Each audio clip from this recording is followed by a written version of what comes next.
We came here in 29th of September 1970. There was no sense of coming to a new country and fear and stuff like that. We sort of just slid into the new country. We arrived in Sydney, it was a bit warmer in the morning, but it was still slightly drizzling. And when we came out, we hired two taxis because we had lots of suitcases. And but the funny thing which happened was all the Kalpana, Vandana, and Harsha, all the three children, they jumped into one taxi, and then the two of us got into another taxi, and the taxi just whizzed off, and there they were, children on their own in a new country, in a separate taxi, and only later on I thought, oh my God, they could have gone anywhere. And as we came closer to Elizabeth Bay, just around the bend, there was Ithaca House, and all the three children were standing out of Ithaca House. They looked like they were in a new country on their own, three of the kids just standing together. So they just had to walk three houses down, and we went. By the time we were pulling out all our things, they had already gone up to the flat, and when we entered the flat, they were watching television as though they belonged to the house in a flat all these years and years. They were straight away, they had made themselves comfortable watching television and so on. Somehow, as soon as I landed in Australia, I felt the friendship, the trust, and all the people were,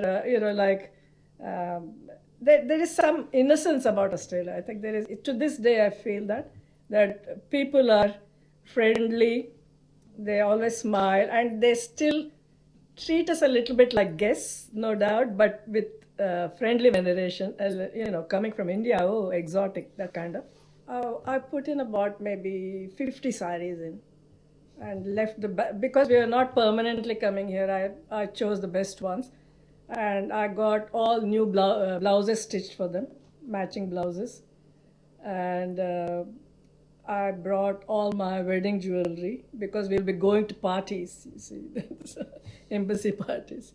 Oh, this is the sari I wore on the plane. I was very attracted to this because of this sort of modern psychedelic pattern. And we went to the DCM stores, and that was the best modern saris they were selling.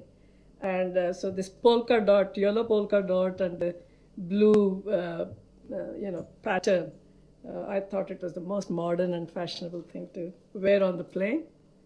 And we also brought along, not in the suitcase, but in cartons, we bought all the food we would require to cook straight away. So within a day I was cooking. This is the musical wedding album, and the beauty of it is it has this lovely map of Middle East, actually, Nile Valley. And I was very, I saw it somewhere with some friends, and I ordered for this. And so all the wedding photos are here.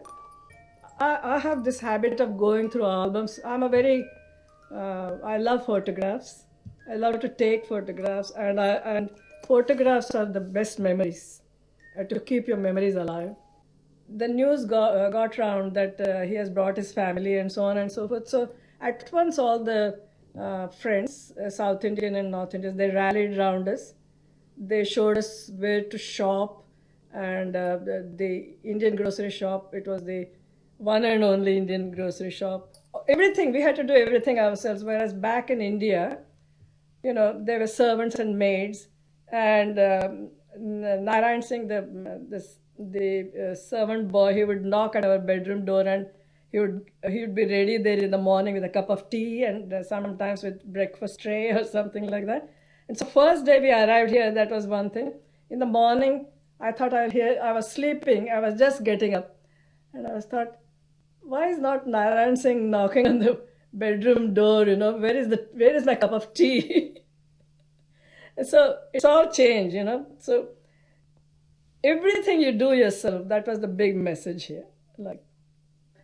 I remember sitting, in first 3 months, I didn't have any job or anything. I would feel very lonely. And I still remember sitting on that green sofa and thinking about all the past, all the leaving behind the family and all the familiar faces, and especially my parents and my father and my mother and Ram's father and mother and so on and so forth. So it was a big wrench coming away from there.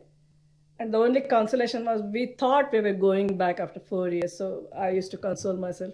But I used to wait for the postman, and he would come in a red motorbike, a blonde guy with his long hair flying, and it was like the angel coming with the letters, and it'd come twice a day, those days, and even on Saturdays.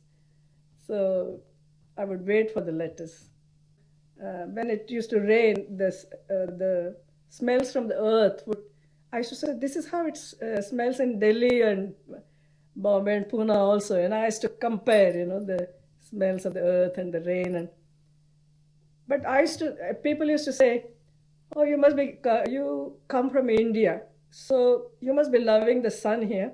And I used to say, no, because even in India, we don't go out in the sun, we stay in the shade. And we know all the ways of coping with the sun. We keep away from the sun, whereas in Australia, people go, to the beaches and the sunbake. And I tried that for a couple of times, and I said, this is not for me.